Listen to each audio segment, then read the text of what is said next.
Number 1. Minassian was vacationing in Cape Cod, Massachusetts with her husband and 3 children in July 1996.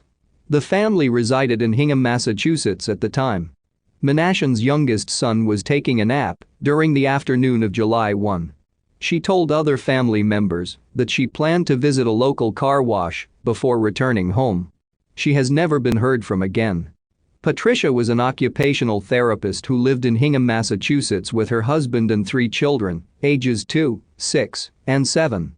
On the afternoon of June 30, after bathing her 2-year-old son Kevin, Patricia told her husband's parents she was taking their minivan out to get a car wash. She drove off in the family's maroon 1994 Mercury Villager with Massachusetts license plate 667 ZIS and hasn't been heard from since. The next day the minivan was found locked and abandoned in a restaurant parking lot in Wellfleet, about 50 miles away. The restaurant where the vehicle was found was where she and her husband had gone on their first date 18 years prior. The day after she disappeared, her husband found some letters she had written inside her pocketbook, which he found inside the family's second car. In the letters she stated that she loved her husband and children and believed her family would be better off without her, but did not indicate suicide. She had suffered from depression in the past, but had never attempted suicide. Authorities believe that Patricia committed suicide in the ocean and began searching beaches in the area for her remains. Extensive searches of the Cahoon Hollow and Newcomb Hollow areas with helicopters and dive teams produced no evidence as to her whereabouts. Patricia's credit cards and social security number have not been used since she vanished. When she drove off, she left behind her wedding ring, purse, credit cards, ID, keys, and $12. There were several potential sightings of Patricia in the Brockton, Massachusetts area in April of 1997, but they were never able to be confirmed. According to her husband, Patricia had been experiencing episodes of depression and was hospitalized for it 2 times in the year prior to her disappearance. Her depression started after a car accident 2.5 years prior, in which she suffered head and back injuries. Authorities believe Patricia may have committed suicide by walking into the ocean, but her body has not been found. Her husband believes she may have started a new life under another identity. Her case is classified as endangered missing and remains unsolved. Caucasian female with brown hair and green eyes. She stands 5'2" and weighs approximately 120 pounds. Her ears are pierced. She was 37 years old at the time of her disappearance in 1996. She was last seen wearing black pants and a gray sweatshirt. If you have any information regarding the disappearance of Patricia Minassian, please contact the Massachusetts State Police at 508-394-2233 or 800-344-2722. Her case number with the Massachusetts State Police is 96-102-7098-0295. Number 2. Jason and a 17-year-old friend, Kenford J. Farley, went out looking for crystals in the desert near Bullhead City, Arizona on August 14, 1997. Their orange 1977 Dodge van got stuck on a remote dirt road. The boys started walking towards town that evening, but split up after about a mile. That afternoon, as the pair were making their way back home, their orange 1977 Dodge van got stuck on a remote dirt road. That evening, the boys started walking back towards town and split up after a mile. Jason was last seen around 4 a.m. on August 15. Kenford walked into the Bullhead Community Hospital at 9 a.m., but Jason never made it home. Authorities were notified around noon and initiated a search for Jason. An extensive search of the area turned up no signs of him. Investigators aren't sure what happened to him, and his family fears that he was murdered after he disappeared. Jason's case remains unsolved, and he's currently classified as an endangered runaway.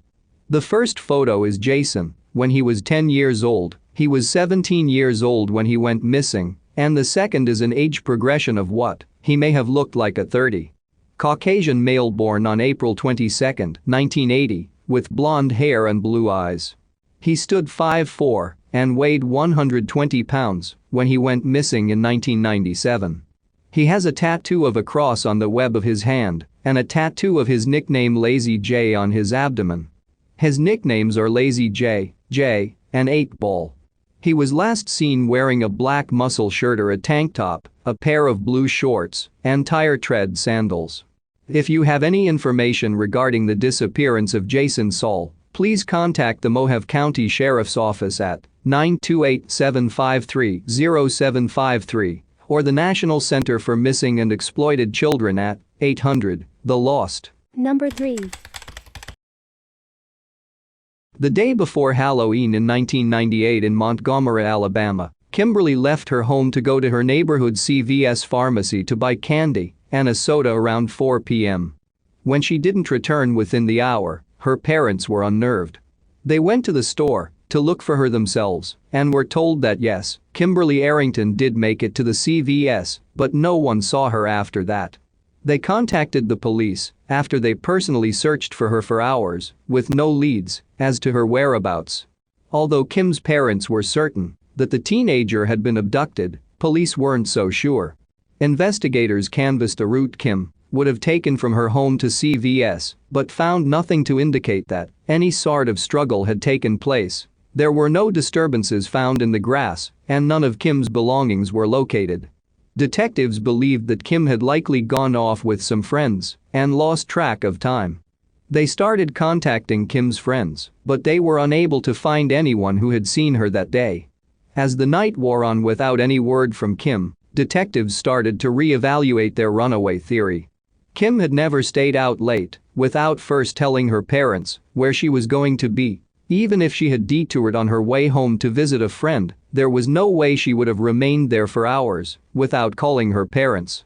Detectives re-canvassed a route Kim should have taken to CVS, knocking on doors and interviewing residents.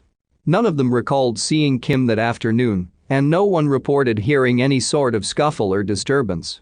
Kim had intended to walk to the CVS pharmacy, located on the corner of Forest Avenue and 3rd Street, but investigators were unable to determine if she ever made it that far. The pharmacy had no surveillance cameras in 1998, and none of the employees remembered seeing Kim in the store that day. Kim's father, Walter Arrington, believed that his daughter had been abducted. He noted that Kim was extremely friendly and trusting. If someone had pulled over and asked her for directions or some other kind of help, she most likely would have approached the vehicle willingly. It would have been relatively easy for someone to then grab her and force her to get into their car. Walter feared this was exactly what had happened. Detectives interviewed dozens of people, including Kim's family members, friends, classmates, and all residents who lived between Kim's home and the pharmacy. They also compiled a list of all known sex offenders in the area and interrogated each one. Investigators were never able to find anyone who recalled seeing Kim on the day she disappeared. They have no idea how far from home Kim was when she ran into trouble. Officials made several public appeals for information. They were hoping that someone might have witnessed something unusual that might help them break the case, but they received few tips. Most of the tips that were called in were nothing more than rumors and speculation, but detectives followed up on each one. Unfortunately, they were never able to develop any solid leads. Detectives admitted that they had no potential suspects or person of interest in Kim's disappearance, and the investigation soon stalled. In an effort to keep information flowing, Kim's parents hired a private investigator to help track down leads. Despite their best intentions, the case slowly went cold. A year after Kim went missing, the Montgomery Police Department asked the FBI for assistance in determining what had happened to the teenager. Although the FBI found nothing to indicate that foul play had taken place, they didn't believe that Kim had voluntarily run away from her family. There were rumors that Kim had run off with an older man, but detectives found absolutely no evidence of this and didn't believe Kim would have been able to hide something like this from her family. Her disappearance was a baffling one. They were unable to conclude that Kim was dead, but there was nothing to suggest that she was still alive. Her case was an enigma. Kim's family was haunted by her disappearance. Kim was the middle sibling in a family of 5 children and had been close with her brothers and sisters. Her younger sister, Jennifer, had an especially hard time dealing with her loss. Kim had asked Jennifer to walk to the CVS with her that day, but Jennifer hadn't felt like walking and opted to remain home. If she had gone with Kim, she may never have disappeared. Kim's mother, Shirley, never fully recovered after Kim went missing. Her health remained poor, and she died in 2005. Friends believe she died of a broken heart. While she was on her deathbed, she made her husband promise that he would never stop looking for their daughter. Walter has kept this promise. He can still clearly recall the last conversation he had with Kim. He was leaving for work that morning, and Kim was happily chattering about her plans to use her babysitting money to buy Christmas gifts for her family members. Despite the fact that Christmas was still 2 months away, Kim was already excited about the presents she planned to purchase. Walter had promised he would take Kim shopping at some point. There was no way he could have known that he would never see his daughter again. Although detectives were unable to obtain Kim's DNA, they collected DNA samples from Walter and one of Kim's sisters. These samples have been submitted to the national database and are available for comparison with any unidentified bodies matching Kim's description. Although her family has held on to the hope that Kim is still alive, they have prepared themselves for the possibility that she was killed. Jennifer gave birth to a daughter in 2004 and named her after her missing sister. She has told her daughter all about her missing Auntie Kim and hopes that Kim might one day get to meet her niece. A psychic once told Walter that Kim was alive and well, with 2 children of her own, but no memory of her life before she was abducted at age 16. Although he knows that this is an unlikely scenario, Walter remains committed to finding his daughter and bringing her home. Anyone with information regarding the missing person case involving Kimberly Arrington is urged to contact the Montgomery Police Department, 334-241-2790. Number 4. Colleen Wood was a 52-year-old mom of 2, originally from Akron, Ohio. In 1998, Colleen's job at a hospital had downsized and she lost her job. She was falling on hard times when she made the decision to move to Florida for a fresh start. Colleen was described as being very adventurous and had always wanted to move somewhere new. She told her now adult sons, Michael and Todd, she was finally going to live out her dream and move. She was excited, and they were excited for her. It didn't take long for Colleen to make new friends in Fort Lauderdale. She became an officer manager at the Lighthouse Point Marina. Her boss and friend Maureen said everyone called Colleen the Marina Mom, and everyone adored her. As the disappeared episode said, Colleen wasn't looking for love, but she found it after she answered an ad in the newspaper for a boating companion. The ad was put out by a 60-year-old man named John Paul Sr. John was a Harvard graduate and told Colleen he had worked on Wall Street in the 60s. Colleen was smitten. John often took Colleen on extravagant dates, bought her flowers and jewelry. John also wanted to take Colleen on his yacht and sail around the world with her. Colleen accepted and soon they were making their plans. In August of 2000, Michael, Colleen's son, met John for the first time. Michael was interviewed in this episode, and he said John was nice, but very reserved. Michael also took notice that John always had a drink in his hand, but didn't think too much of it because he could hold his liquor. Colleen told Michael that she and John were going to sail for a while and that she was going to sell her condo, clothes and various items. Michael was concerned, but said Colleen could make her own decisions. Colleen's friends, Barbara and Maureen, who were also interviewed, were concerned as well. They both met John and knew how charming he could be. They thought John was very persuasive and knew it was his idea for Colleen to sell her items. They wanted to be happy for their friend and they were. Colleen also quit her job at the marina and she and John were ready to set sail. On Sunday, December 3, 2000, Michael called Colleen to wish her a happy birthday. He said she seemed like her usual happy self and she was gushing about some presents she was going to send for her grandchildren. Colleen told Michael that when she and John docked in Key West, she would send them and some financial records for him. Colleen also told Michael that she was going to disconnect her phone service soon and would contact him in a few weeks. On Friday, December 15, 2000, Maureen called Colleen to invite her to the marina's annual Christmas party. Colleen said they'd be there, but she never showed up.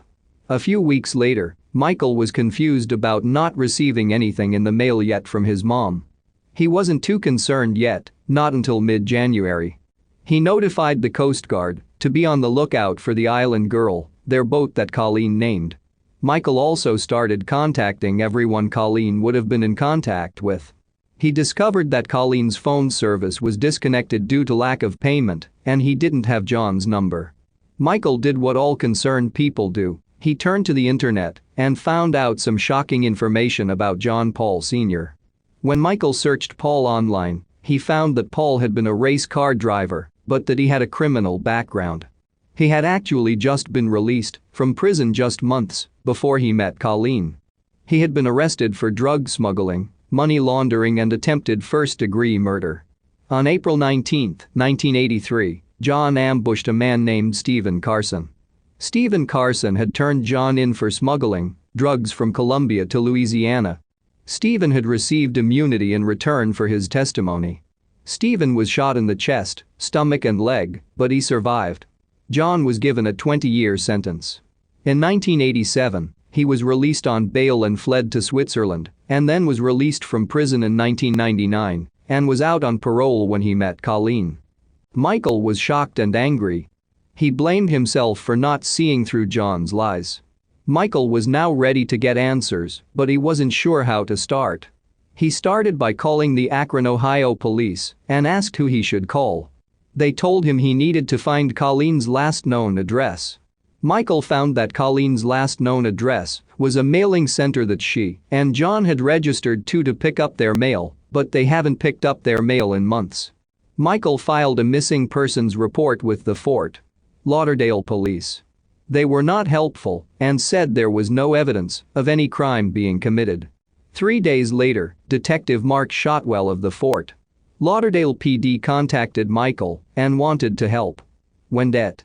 Shotwell was searching for any leads or signs of John and the boat, he realized that Colleen, John and the boat had all disappeared. John was about to return though. On Tuesday, April 24, 2001, Michael received a call from John at 7 a.m. John told Michael he didn't know where Colleen was. He said he last saw her after she stormed off the boat and they had been fighting. He said she came back days later to collect her things. Michael said John seemed like he didn't care about his mom and the fact that she was missing. The next day, John's boat was found 50 miles from Key West, but John was missing again. He resurfaced on April 30, 2001. Actually, Detective Shotwell found him. He told John he was looking into the disappearance of Colleen. John said he had just gotten back from Europe and told the detectives the same story he told Michael. However, he added that he and Colleen had been fighting over money. He had loaned her money and she didn't pay him back. She left the boat and came back to collect her things. The police didn't have any evidence to arrest John. The police did learn that John had violated his parole. He hadn't been showing up for his regular visits with his parole officer. The police were able to obtain a warrant for John's arrest for parole violation, but it was too late. John had disappeared again. The police needed to determine when Colleen disappeared, so they obtained a warrant for her phone and financial records, as well as John's. The police determined that Colleen's last calls were made on December 15, the same day that Maureen had called her to invite her to the Christmas party. Maureen told the police that Colleen had told her she was in Key West at the time. Maureen also told the police that she was receiving calls about Colleen's credit cards. Maureen told the company that Colleen didn't work at the marina anymore. She found it very suspicious. The police did find Colleen's records very odd. Colleen had the same spending pattern up until December 18. There were many different withdrawals from various locations. The police wanted to look at the surveillance cameras to see if Colleen could still be alive. Michael was in constant contact with Det. Shotwell, and he flew down to Fort Lauderdale after he found out about his mom's credit cards being used. He wanted to see the surveillance footage for himself. When they looked at the screen grabs from the ATMs, they realized it was not Colleen. The footage showed two different women making the withdrawals. The police were able to identify the women and question them. They told the police that a man had asked them to withdraw different amounts and he would give them 10 to 20% of that amount. The man was none other than John Paul. Michael said that Colleen had made copies of her credit cards and PIN numbers and that there were copies on her computer, which was most likely still on the boat. John had also been putting out more ads in the newspaper for a romantic partner and travel companion as early as December 15, when he was still with Colleen. Did John kill Colleen for her money? John was still missing. The Fort Lauderdale police contacted multiple federal agencies to flag John's passport and to search for the boat. Throughout the years, there have been multiple sightings of John. He was spotted in Montego Bay, Jamaica. In 2004 he was seen in Fiji, but Fiji doesn't have an extradition law. He had been spotted around Asia and Europe. The police were contacted by a woman who had been on John's boat. She had made a connection that John was involved with Colleen's disappearance, and she took Colleen's computer off the boat and gave it to Det. Shotwell. The last anyone has heard from John was in 2009. He was seen in Thailand and was planning to sell his boat and open a dive shop. As of the airing of Disappeared, he remained a person of interest and no sign of Colleen was found. Michael said he wants to know what happened and wants closure. The theory is that John was verbally abusive to Colleen, especially when he drank. He was a greedy man and wanted her money, so he killed her. John had been taking in money from his son after his release from prison and was pretending to be a wealthy person. He preyed on innocent people, and maybe Colleen saw through his lies and she lost her life. I hope one day Colleen's family, especially her sons, get the answers they deserve. Also, shout out to Detective Shotwell. He seemed to be the only person in law enforcement that cared about Colleen. I did some additional digging on John Paul, and this isn't the first time someone has gone missing that he was connected to. His wife Chalice went missing in the summer of 1981. That's all the information I could find about that, but this dude is terrible. Number 5. 31-year-old Jerry Williams was last seen in Tallahassee, Florida on December 16, 2000. He disappeared after going duck hunting at Lake Seminole in Jackson County. Jerry Michael Williams was born on October 16, 1969. He grew up in Bradfordville, Florida, and has one older brother. Williams attended North Florida Christian High School, where he served as president of the student council. He was also a member of the football team and Key Club. At age 15, Williams began duck hunting as a hobby. After high school, Williams attended Florida State University with a major in political science and urban planning. In 1994, Williams married his high school girlfriend, Denise Merrill, and they had a daughter together in 1999. 6 months before his disappearance, Williams had bought a $1 million life insurance policy from his best friend, Brian Winchester. On the early morning of December 16, 2000, Williams awoke early and left his house on the 5000 block of Centennial Oak Circle in Tallahassee, Florida, to go duck hunting at Lake Seminole in Jackson County, Florida. Denise called her father at noon, telling him that Mike had not returned. The couple had plans to celebrate their 6th wedding anniversary that evening. Williams never returned home and has not been heard from again. His 1994 Ford Bronco was later found by Brian Winchester's father near a remote boat launch in Jackson County, Florida. An extensive search of the lake in Jackson County found no trace of Williams, and the search was called off after 44 days. Authorities initially speculated that Williams drowned and was eaten by alligators after falling from his boat on Lake Seminole. In June 2001, Williams was declared legally dead by a Leon County judge at the request of his wife. The court decision allowed her to collect around $1.75 million in life insurance benefits. On December 3, 2005, Denise Merrill married her late husband's best friend, Brian Winchester. The marriage fell apart in 2012, reportedly due to his sex addiction, and she subsequently filed for divorce in 2015. On August 5, 2016, Winchester snuck into Merrill's SUV and held her at gunpoint for about an hour as she was on her way to work. He was arrested and charged with kidnapping, domestic assault, and armed burglary, with 2 of the charges being felonies.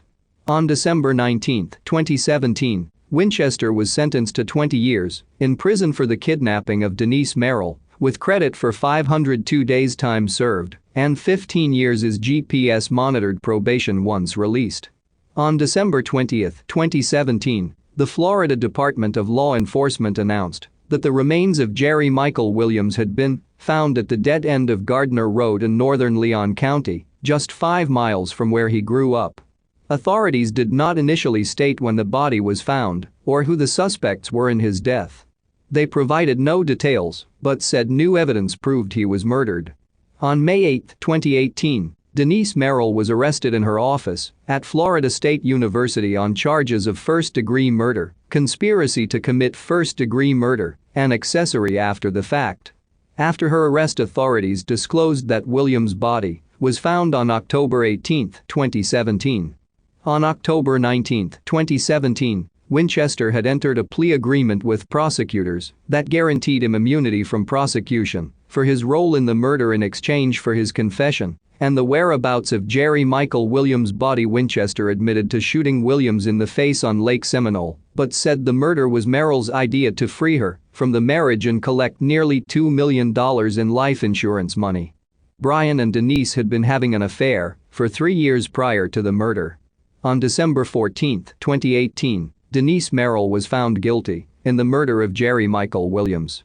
She was convicted of first-degree murder, conspiracy to commit first-degree murder, and accessory after the fact. On February 6, 2019, Denise Merrill was sentenced to life in prison without the possibility of parole. She received an additional 30 years for conspiring to the murder committed by her ex-lover, Brian Winchester.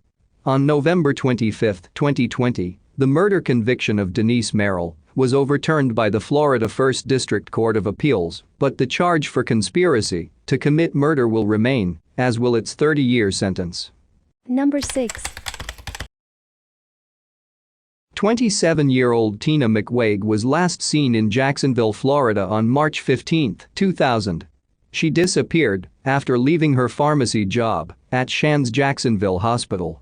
Tina Marie McQuaig was born on May 5, 1972, in El Paso, Texas, to parents Linda and Elmer John Rice.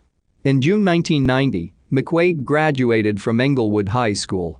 She married her high school sweetheart, William Otis McQuaig, in November 1994, and they had a son together in May 1995. At the time of her disappearance, McQuaig was in the midst of studying for an additional certification for her job as a pharmacy technician. The family lived in their manufactured home outside Baldwin, Florida. On the morning of March 15, 2000, McQuaig dropped her son off with their babysitter, her sister-in-law who lived next door, around 7 a.m. She drove to work in a separate car from her husband. McQuaig arrived at Shands Jacksonville Hospital in Jacksonville, Florida, where she was employed as a pharmacy technician. She started her shift at 8:28 a.m. and was said to be upbeat and happy throughout the day by her coworkers. By the late afternoon, McQuaig finished her shift and left the hospital at 4:49 p.m. She was captured on surveillance video, getting off an elevator in the hospital's parking garage and walking towards her car. Shortly afterward, she left the parking garage in her 1992 blue Nissan Sentra. Tina Marie McQuaig never returned home and has not been heard from since. That evening, her husband filed a missing persons report to the Jacksonville Sheriff's Office when she failed to return home by 6 p.m. On March 19, 2000, her vehicle, a 1992 Nissan Sentra, was found in the far west corner of a Walmart parking lot at 6830 Normandy Boulevard in Jacksonville, Florida. The store on Normandy Boulevard isn't one where the family normally shopped. McQuaig's car was unlocked, but her keys and purse were missing. Upon processing the car, authorities found some unidentified fingerprints and fibers, but no other clues were left behind. On December 26, 2002, human remains were discovered in a wooded area by a surveying crew near the Cecil Commerce Center in Jacksonville, Florida. On March 10, 2003, the body was positively identified as Tina Marie McQuaig by the University of Florida's Anthropology Department. Her death was ruled a homicide by violence by the Duval County Medical Examiner's Office. Throughout the years, police have followed several leads regarding Tina McQuaig's murder, but no arrests have been made. Her case remains unsolved. A $5,000 reward is being offered by the crime victims group, Justice Coalition, for anyone with information that may result in an arrest in the homicide case of Tina Marie McQuaig. If you have any information regarding the disappearance of Tina McQuaig, please contact the Jacksonville Sheriff's Office at 904-630-0500 or call the First Coast Crime Stoppers at 866-845-8477, 845 TIPS.